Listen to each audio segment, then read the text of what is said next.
Alors Delphine, nous sommes ici au nord de la Bourgogne, à moins de 200 km au sud de Paris, dans un village qui a donné son nom à un célèbre vin, le vin de Chablis, qui est connu pour être une des plus belles expressions du cépage chardonnay. Alors il faut savoir que les vignes poussent sur un sol calcaire, riche en fossiles. Pourquoi? Tout simplement parce qu'il y a environ 150 millions d'années, la mer recouvrait la Bourgogne et Chablis.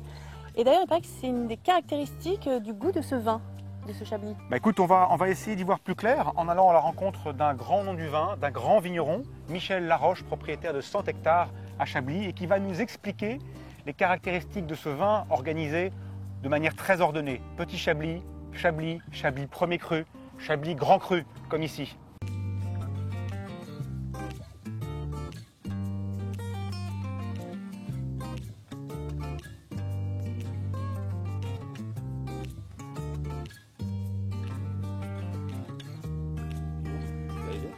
Bonjour monsieur. Alors nous sommes ici avec Michel Laroche.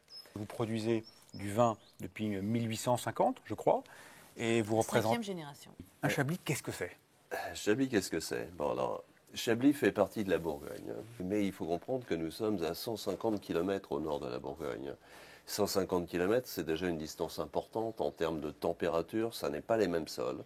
En réalité, Chablis, au point de vue caractère, est beaucoup plus proche de la Champagne. La Champagne commence à seulement 50 km d'ici. Donc on est vraiment...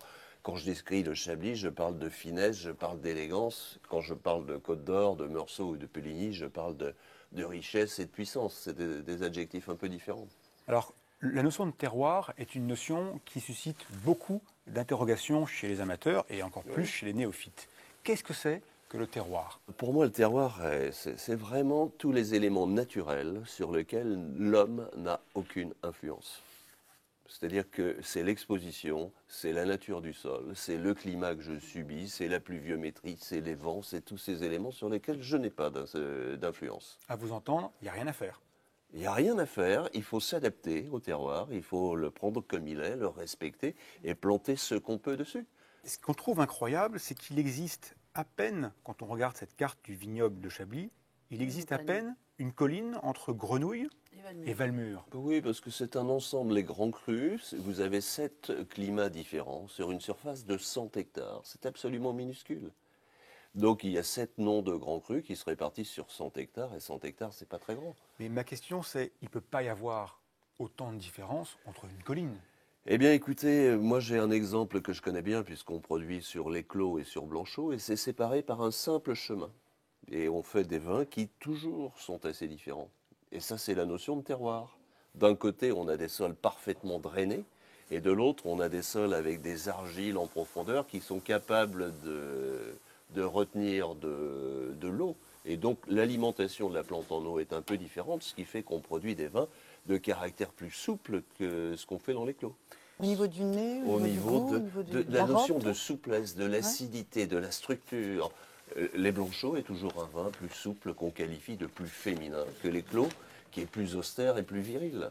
On aimerait comprendre la différence qu'il y a entre un Chablis Saint-Martin, à peu près à 14 € la bouteille, à peu près. Ouais, c'est bien vendu.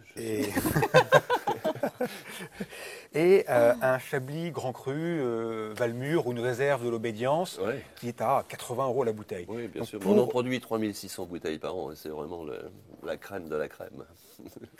Mais en termes de goût, pour le néophyte, pour l'amateur de vin... Écoutez, j'ai préparé là une bouteille de Chablis Saint-Martin 2008 et j'ai pris un vieux grand cru Blanchot 87. On va passer à 2 extrêmes, un vin jeune et un vin vieux dans un grand cru. Donc allez, on devrait comprendre... On va les goûter et vous allez comprendre.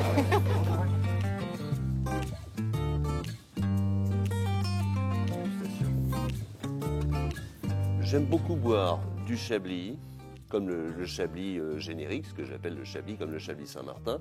Quand il est jeune, je le bois dans les 2 ans. Mais quand je vais boire des grands crus ou des premiers crus, j'aime bien prendre des vins de 10 ans, 15 ans d'âge. Vous allez voir que les palettes des arômes sont très différentes entre des vins jeunes et des vins âgés.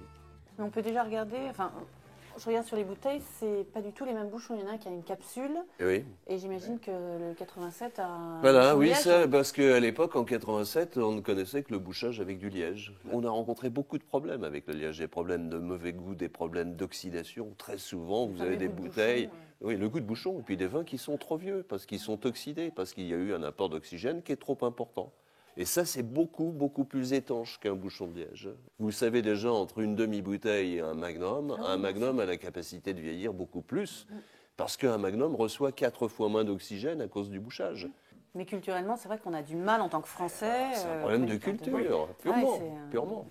Mais l'efficacité, c'est beaucoup plus efficace ici. Moi, je l'ai choisi pour mon grand cru le plus emblématique, réserve de l'obédience. Je ne mets que des capsules à vis. Je n'offre aucun choix aux consommateurs. Dans votre main, Saint-Martin, 2008, joli millésime, des vins avec une belle maturité. Et en premier, bien sûr, le rituel de la dégustation, vous regardez la couleur.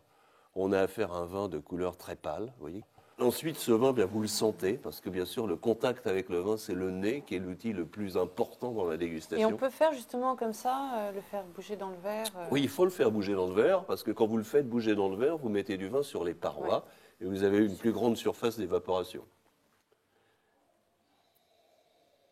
Et on peut regarder votre logo sur votre... Notre logo, il explique ça. Vous Oui. voyez, un œil, un nez, une bouche. En premier, vous regardez. Ensuite, vous sentez, c'est l'outil le plus complexe. Ouais. Et après, vous goûtez. Et la bouche, elle va percevoir des choses beaucoup plus simples. Le sucre, le sel, l'acidité, l'amertume. Donc quand vous avez là une perception qui est assez acide, parce que c'est un vin qui est jeune, qui doit avoir de l'acidité, c'est indispensable. Dans les vins jeunes, on va avoir des références. Vous voyez, j'ai pris une poire. Oui, c'est pour ça. Je sentais la pomme. Je me disais, J'ai pris une pomme. C'est ça. Hein, vous pouvez ressentir ces choses-là.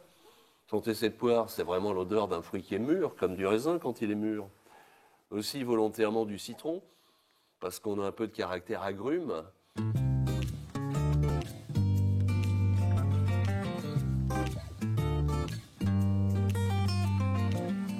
Qu'est-ce qu'on a dans ce Chablis, le typique de l'appellation Chablis? Alors, Qu'est-ce qu'on typique de l'appellation Chablis, vous avez en premier ce caractère fruité qui est là. Mais on n'est pas dans une explosion de fruits, c'est quand même assez retenu. Tout ça, c'est sur un registre assez, très, ce que je qualifie d'élégant. Vous avez cette notion qu'on décrit toujours par le minéral.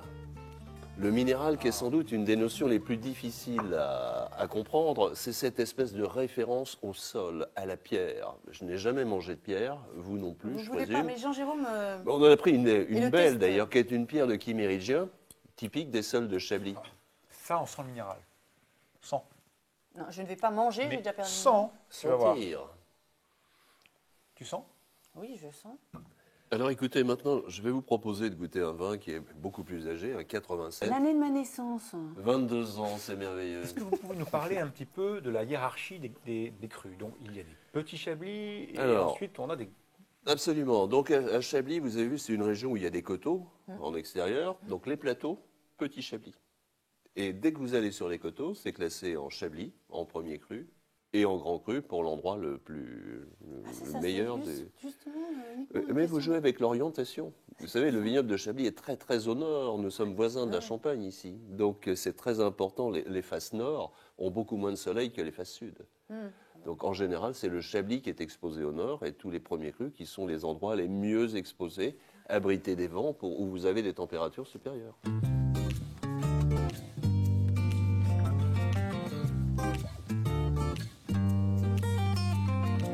Maintenant, on passe à un vin